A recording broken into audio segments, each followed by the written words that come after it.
de la Cuaresma para acompañarnos en estos días de preparación reflexiva para celebrar la Pascua, pasando antes por los días de la Pasión.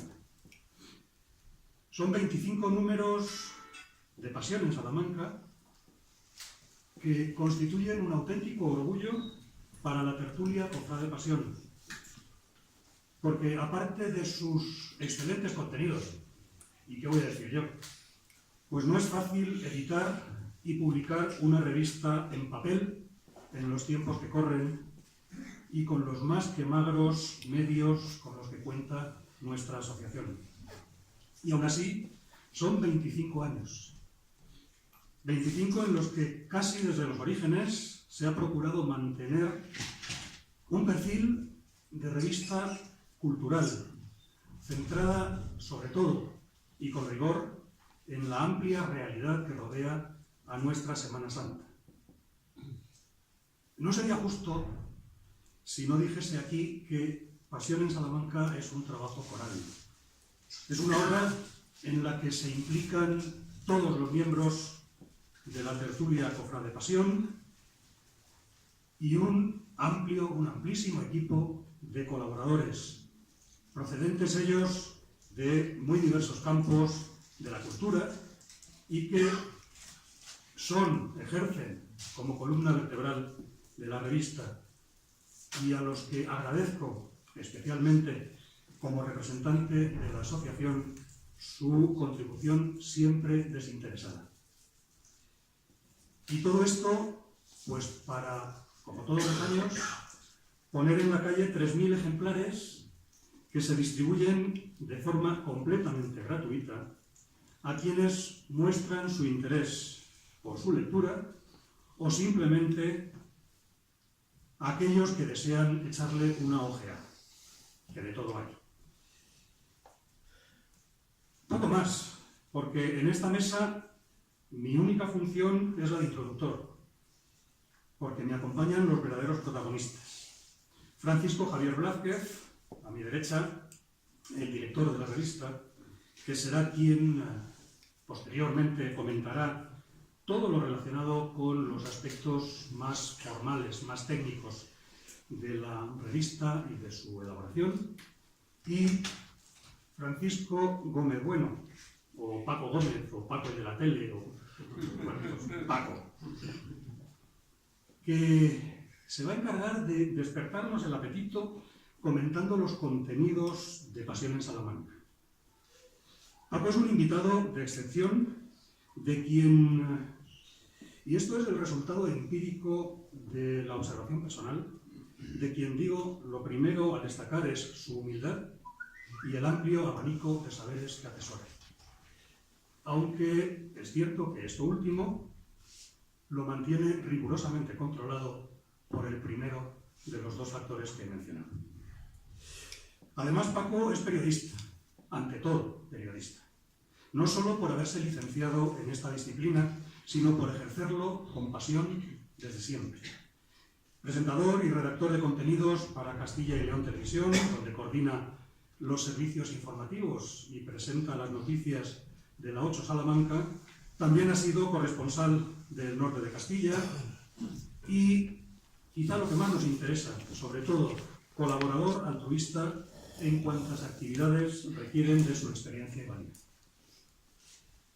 Y todo este esfuerzo personal se ha visto recompensado, aunque no todas las veces que hubiera merecido, con premios y distinciones como el primer premio regional de periodismo Palacio de Garcigrande, o la mención de honor en la categoría de televisión en los premios COSIO 2017, o el premio especial del jurado del segundo premio regional de periodismo Palacio de Garcigrande al mejor artículo de opinión en 2011. Pero quizá esto es lo menos importante, porque yo lo que quiero destacar de Paco es que es un amigo. Es un gran amigo de la Semana Santa y de cuantos formamos parte de ella. Y por eso sé que sus palabras esta tarde nos van a calar hondo y van a dejar un grueso pozo que provocará el deseo de tener la revista entre las manos y desgranar todos y cada uno de sus textos. Paco, todo tuyo. Muchas gracias.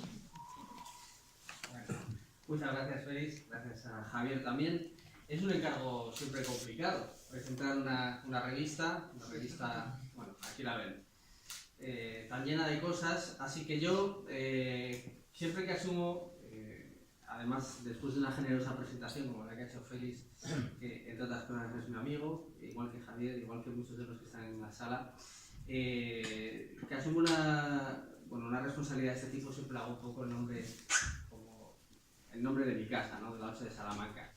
Así que, como yo lo que sé hacer más o menos es ser periodista y más o menos hacer un informativo de televisión, que es lo que llevo haciendo afortunadamente todos los días desde hace muchos años, lo que he querido hacer es convertir esta revista, que ustedes podrán leer luego al acabar el acto, en una especie de informativo, un informativo cofrade, claro, un informativo en el que vamos a ver muchas cosas que, como decía Félix, nos van a abrir el apetito y las ganas de leerlo, pero tratados de otro lenguaje. Así que, antes de empezar, sí, eso sí, claro, quiero dar las gracias, por supuesto, al director de la casa, que está en la sala, Antonio Penela, por los medios que ha puesto a mi disposición, a mis compañeros, Ana White, Ana Esther Méndez, Víctor Soria, Carmen Aceves o Sara Rodero, que me han ayudado en esta, lo que parece una locura. Y bueno, pues vamos a poner voz e imagen a esos contenidos de la revista. Y como siempre en televisión, si les parece, vamos a empezar por el principio, que es por la cabecera. Vamos a ver si sale todo bien, si la técnica nos acompaña esta noche y no tenemos ningún problema.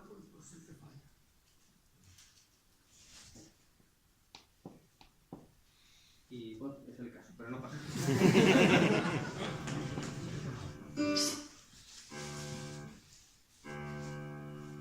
Sí, teclé. A ver, un segundo. Esto...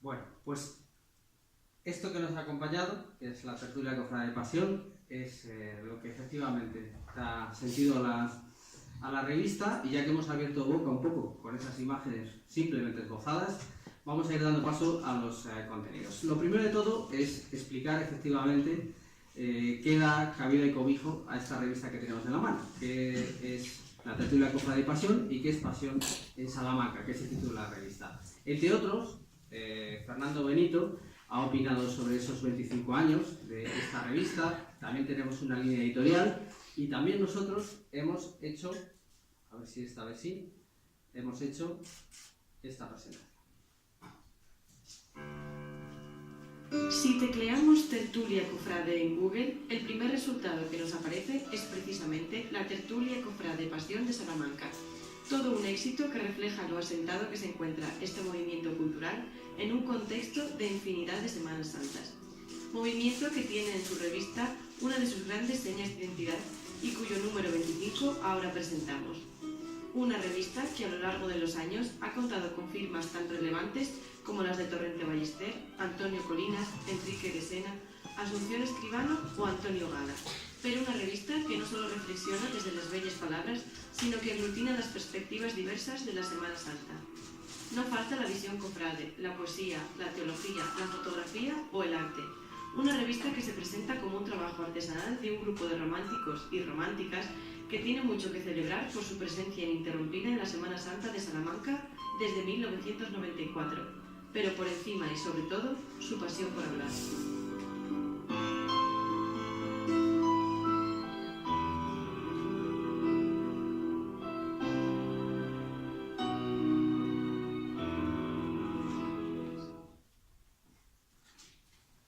Bueno, pues esto es la tertulia cofrade de pasión, esto es el contenido que da vuelco y que organiza cada año esta revista que hoy estamos presentando, en la que, como ya hemos visto, hay muchos contenidos, hay muchas cosas, Pero sin duda si algo sobra en la revista son las palabras y además las bellas palabras. Palabras, como escuchábamos, de valor, palabras de escritores, palabras de Torrente Ballester, de Antonio Colinas y de otros poetas. Por ejemplo, en esta revista nos ha dejado plasmadas sus palabras Juan Manuel Ferreira en este poema que se titula Por fin la vida y que yo les invito ahora a escuchar.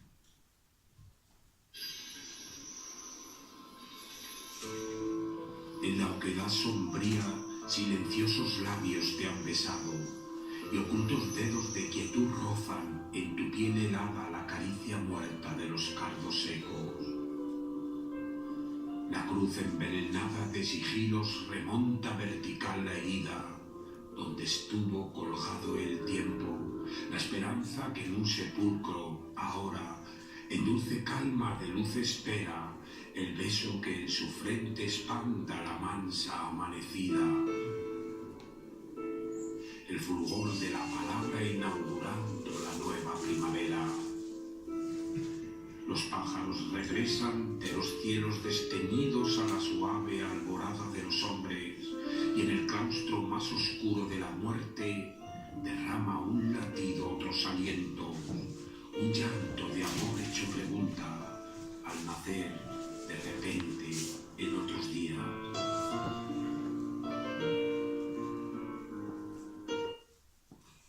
Bueno, pues lo podría haber hecho en directo, tampoco hubiera estado mal, ya que la televisión también es directo y estamos haciendo una especie de televisión.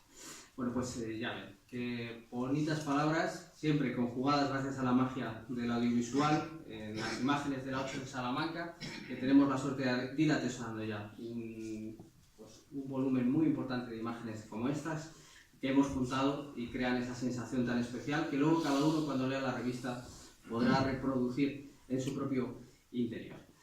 Bueno, interesa la poesía, interesa la reflexión sobre lo que vemos, sobre las imágenes en la calle y interesa la teología en esta revista. La teología, la exégesis, el acercamiento a lo bíblico. Podemos destacar contenidos como los de José Manuel Hernández, donde nos va a analizar la carta escrita desde la prisión de Éfeso por San Pablo a los filipenses, de modo que al nombre de Jesús toda rodilla se doble. Y también, muy curioso, un análisis que nos trae José Román Flecha desde lo teológico sobre lo que no acaba de estar reflejado del todo en los evangelios, en la narración de las Escrituras, que es los dolores de María, en este caso el cuarto dolor. Vamos a ver.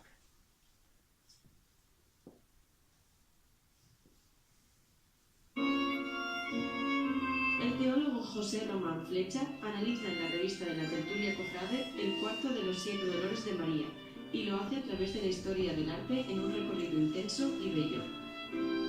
Aunque sabemos que este momento en el que se encuentran madre e hijo camino del Calvario no está recogido en el Evangelio, ni la mentalidad popular podía asumir que María no acudiera al encuentro con su hijo antes del propio Calvario, ni el arte podía dejar pasar un episodio de tal fuerza dramática. No lo hizo Fra Angélico en uno de sus célebres frescos del convento de San Marco en Florencia, con un contenido dolor y elegancia que sintetiza en su estilo. Tampoco lo había hecho Lorenzetti en la Basílica Baja de Asís, donde se acentúa el dramatismo del momento al impedir los soldados a la Virgen acercarse a su hijo. Ribalta, en esta pintura valenciana, prefiere intensificar la emoción en el cruce de miradas de madre e hijo, mientras que el momento encuentra quizá una de sus cumbres en la pintura de Rafael conservada en el Prado.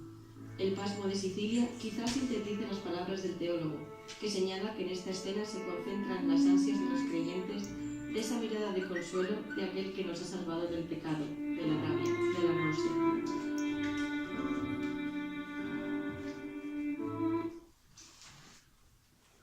Pues el arte, el recorrido, el arte y la pasión, siempre. Un matrimonio que se lleva muy bien, como estamos viendo, como sabemos, los que seguimos de cerca la Semana Santa Salmantina, pero los que leemos la revista Pasiones Salamanca. Pero en esta relación, curiosamente, también hay muchos capítulos por resolver. Por ejemplo, es muy llamativo que 2000 años después, o precisamente quizá por ser más de 2000 años después, haya aún una duda razonable científica sobre algo que quizá muchas personas no se han preguntado, y es el momento exacto en el que tienen lugar los hechos que se reproducen en la Semana Santa, los hechos que se recuerdan en la Semana Santa, cómo sucedió el orden cronológico de la Pasión. Y sobre eso también hay un contenido en la revista a través de Xavier Picaza, y nosotros lo hemos reflejado así.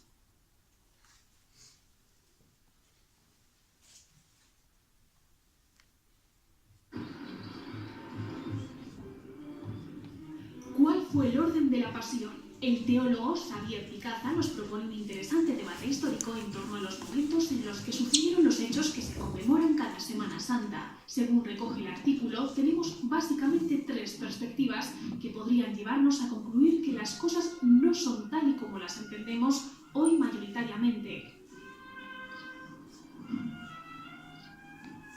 La versión más extendida sobre la Pasión es que todo ocurrió en 24 horas. Contando con el relato de Marcos, la última cena fue la celebración de Pascua y esa misma noche tuvo lugar el prendimiento, el juicio, la sentencia y la muerte aproximadamente a las 3 de la tarde.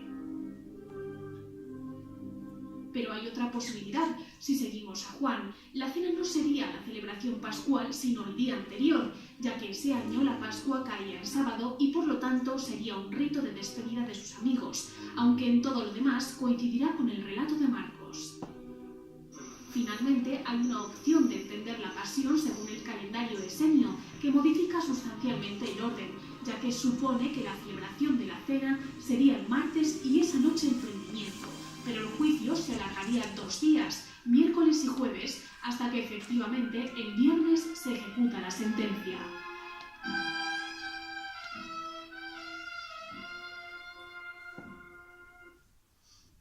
Pues desde luego muy interesante esas preguntas que nos deja ese artículo, también desde la teología de Xavier Picaza. Controversia o debate sobre lo que en estos momentos estamos a punto de ver cómo se narra y se reproduce en las calles, en las iglesias, y con una enorme belleza en ocasiones, como sabemos. Y en la revista, por ejemplo, nos invitan desde esa perspectiva José Fernando Santos y Tomás Gil a acercarnos a imágenes de crucificados que van a salir por primera vez en la Semana Santa salmantina, los de la Hermandad del Cristo de la Humildad, este sábado de Pasión, pero también miramos no solo al futuro, sino al pasado, porque siempre hay un aniversario de la Semana Santa y en esta ocasión tampoco podía ser menos, así que vamos a ver cómo se recoge ese aniversario del Santo. La Semana Santa de Salamanca celebra este año el 75 aniversario de uno de sus mayores conjuntos escultóricos, el Santo Entierro de Francisco González Macías. Salido de los talleres del patio de escuelas, el monumental conjunto sorprendió desde el inicio por el tamaño de sus imágenes en una Semana Santa marcada por unas dimensiones más bien pequeñas en las tallas impuestas por el canon de la Veracruz. El artículo en la revista nos descubre cómo este encargo de la Congregación del Nazareno fue un acto de absoluta generosidad hacia la Semana Santa de Salamanca, ya que se llevó a cabo pensando en completar un momento iconográfico ausente, la conducción al sepulcro en el marco de la procesión general del Santo Entierro, aunque ello obligara a los congregantes a partirse en 2 tramos en el marco de esta salida del Viernes Santo, con un grupo acompañando al Nazareno y otro con este paso que de hecho estuvo ausente algunas décadas de la Pasión hasta su recuperación en 1989.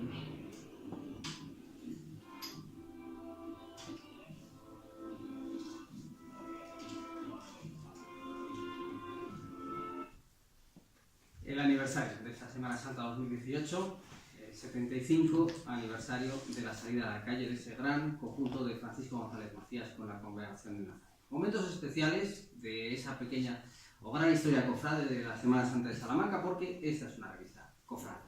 Aquí vamos a hablar desde muchas perspectivas, sobre todo de lo cofrade.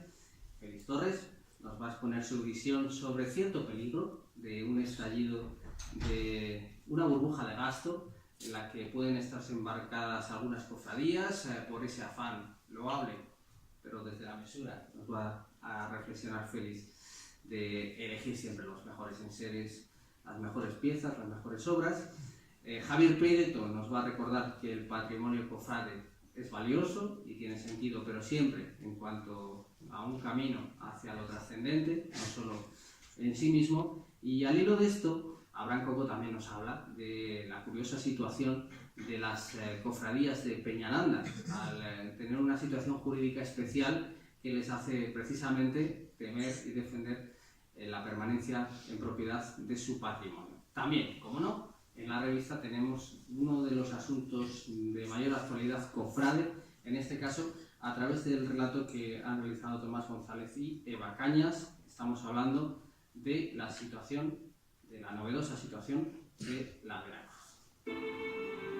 La iglesia de la Veracruz acaba de ver modificada sustancialmente su situación tras la salida de las esclavas del Santísimo Sacramento y de la Inmaculada, orden de clausura que había permanecido en el templo desde el año 1952. Su vinculación a la cofradía más antigua de la ciudad y su aportación al día a día de la vida religiosa de Salamanca hacen de su marcha un importante punto de inflexión aún por resolverse. Sobre ello reflexionan desde distintos puntos de vista Tomás González y Eva Cañas, en un caso para agradecer y enumerar las muchas aportaciones de las religiosas como cofrades azules de Puerta Abierta, y en el otro para enumerar las incógnitas que ahora se presentan para el uso de los espacios referenciales del mundo cofrade salmantino. Bien, pues es un debate que está en estos momentos en la Semana Santa, mientras discurren estos momentos de la Cuaresma, ahora que se retoma la actividad en esa iglesia que durante tantos años había permanecido pues atendida como cofrades de Puerta Abierta, como dice Tomás González, por las esclavas del Santísimo Sacramento y de la Inmaculada. Una imagen que ha cambiado, la imagen tiene una importancia fundamental en la revista, de ello se ocupa este número. También nos analiza el cartel de la Semana Santa de Salamanca desde otra perspectiva Luis Felipe Delgado. Tenemos una magnífica aportación de Andrés Alén con su Cristo sobre fondo rojo. Francisco Blanco analiza el cartel de la propia tertulia, la tertulia Cofrade de Pasión, obra de Jesús Coito, y hemos querido hacer una pequeña parada en este aspecto dedicado de manera especial a la imagen para analizar una fotografía utilizando las palabras que nos vamos a encontrar en la publicación.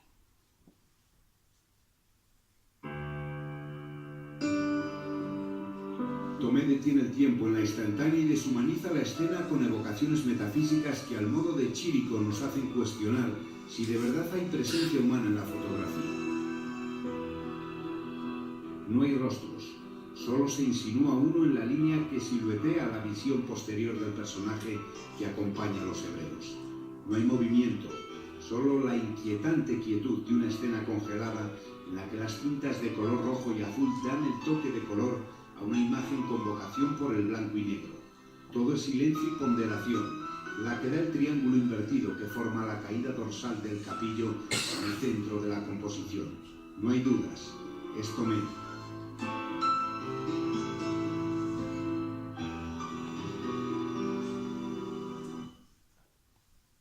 Es Tomé, no hay dudas, es la voz de José Ángel de Caso, que se me olvidó citarlo al comienzo, que también me ha ayudado mucho estos días. Bueno, imágenes, momentos y sentimientos por la historia, aparejados a cada Semana Santa. Una revista que no solo se queda en Salamanca, vamos a seguir hablando de ello, pero también hay que decir que hacemos una salida en la revista por Zamora, de la mano de Javier Casaseca. Vamos a hablar de una curiosidad que seguro que va a sorprender, como cada artículo en cada revista de Javier Casaseca, por Toro y su Veracruz, con Navarro Talegón, y obviamente por, como decimos, por la historia más cercana, por la historia de Salamanca. Y aquí hay una palabra especialmente intensa, especialmente adecuada en todo momento, que es la palabra perdón. Este es un recorrido apasionante.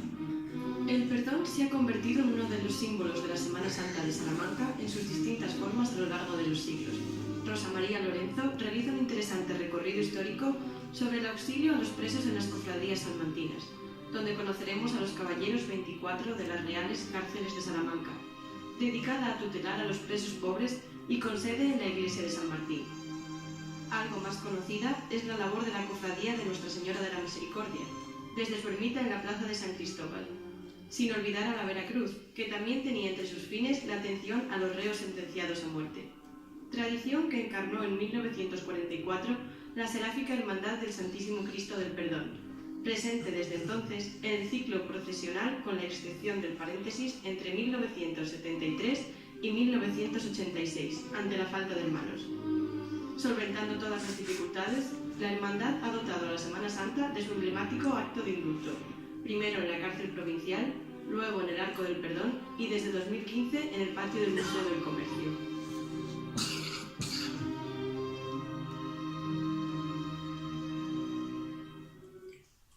Siempre pendientes hasta ese último Consejo de Ministros de qué ocurrirá con el indulto. Bueno, momentos, es la Semana Santa, momentos como el que recogemos aquí y arte, como venimos hablando.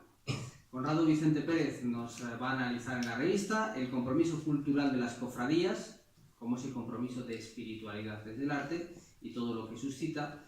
Y para hablar de arte en un sentido amplio, no solo el que tiene que ver específicamente con el mundo más semanasantero, también hay que leer en la revista unas cuantas curiosidades que hemos sintetizado en el siguiente reportaje.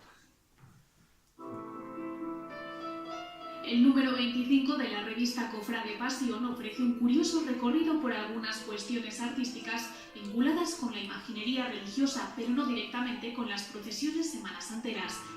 Llamativa es la visión de Óscar Pacheco Aranda, que nos ofrece un sorprendente relato sobre un efecto desconocido de la Primera Guerra Mundial, los daños de los bombardeos en el patrimonio religioso en Alsacia, con una sobrecogedora imagen de este Cristo destruido. Más sosiego nos ofrece el repaso de Eduardo Azofra y Tomás Gil a una de las piezas mayúsculas del ajuar de San Juan de Sagún, el cáliz de plata sobre dorada del platero cordobés Antonio José de Santa Cruz y Zaldúa, jalonada con numerosas escenas de la Pasión. Mientras, Montserrat González García nos llamará la atención sobre otra muestra del magnífico legado de Genaro Benó en sus pinturas en la iglesia de Puente Ladrillo, uno de los grandes tesoros de la pintura religiosa del siglo XX en la ciudad.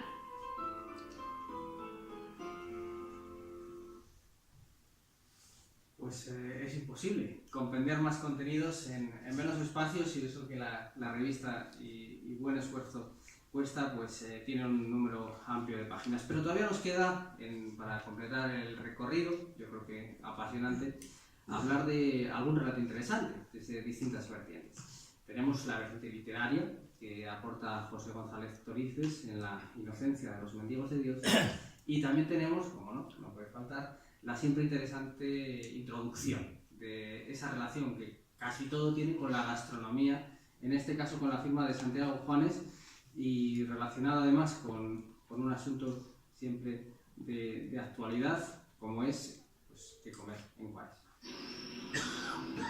Si un adjetivo puede acompañar a Salamanca por el mundo, ese es sin duda el de ciudad estudiantil. De ahí que cualquier fenómeno social pueda llevar ese apellido. Es lo que hace Santiago Juanes, que nos ofrece un curioso recorrido por cómo se vivía la Cuaresma en esos tiempos. Sabremos que en los colegios mayores estaban reglados los días de ayunos y abstinencia, y que se cuidaban especialmente los menús con pescado, potajes y caldos. Tales eran los requisitos y la complicación de no incumplir ninguno, que se hizo muy popular un curioso libro publicado por el cocinero del Colegio de Oviedo de Salamanca en 1607, el libro del arte de cocina, en el que se extiende de manera pormenorizada en cómo hacer guisos de Cuaresma, potajes, espinacas, calabaza, empanadas de pescado, un ayuno relativo, como vemos, distinto del que otros en aquellos tiempos tuvieron que hacer a la fuerza por la atávica falta de fondos de muchos estudiantes.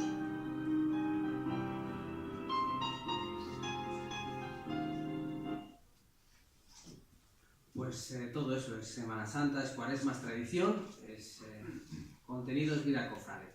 Nos queda completar este recorrido a todas y cada una de las páginas, hablando de un aspecto que lo hemos dejado para el final, quizá porque debería ser el principio, ¿no? Que es la presencia de la mujer. Es un asunto que sobrevuela todo, evidentemente, y hay un artículo muy particular de Fructuoso Mangas, también aquí presente, que nos habla de esas mujeres al borde, ¿no? Nos habla de esas mujeres al borde de los relatos evangélicos, de esa participación colateral, de esa presencia que está, aunque no siempre se la nombre.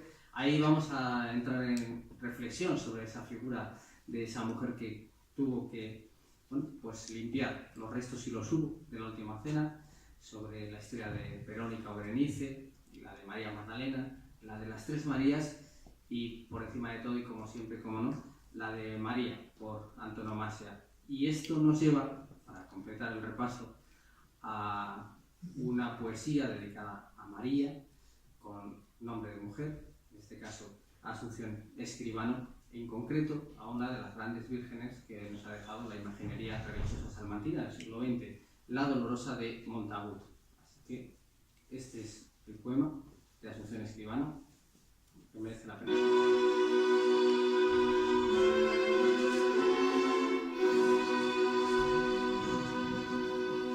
Los ojos que compiten con las fuentes en la tristeza líquida que aguantan. Dos estrellas que en alto se quebrantan y dejan sobre el rostro sus corrientes derramarse de pena cual serpientes. Los caminos pálidos que espantan y al cielo su juego ya levantan pidiéndole piedad como indigentes. El corazón asido por palomas que evitan su caza en cetrería.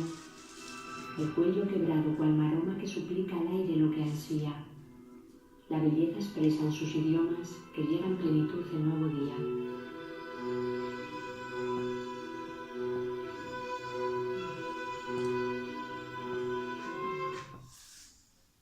Pues todo eso y más, afortunadamente, es la revista. Nosotros hemos querido darle esa forma audiovisual, darle esa forma de diálogo entre las palabras y la imagen. No siempre es sencillo cuando hay imágenes tan hondas y tan bellas como las de Ferreira o las de Escribano, pero bueno, yo creo que sirve efectivamente para abrir boca, como el menú que nos ponen en el restaurante antes de elegir qué comer. Yo solo les puedo dar las gracias a Félix y Javier por haberme realizado este encargo. Pese al trabajo realizado, yo he disfrutado mucho profundizando en los contenidos de la revista y solo me queda, por supuesto, invitarles a todos ustedes a que la lean con detenimiento y con paz.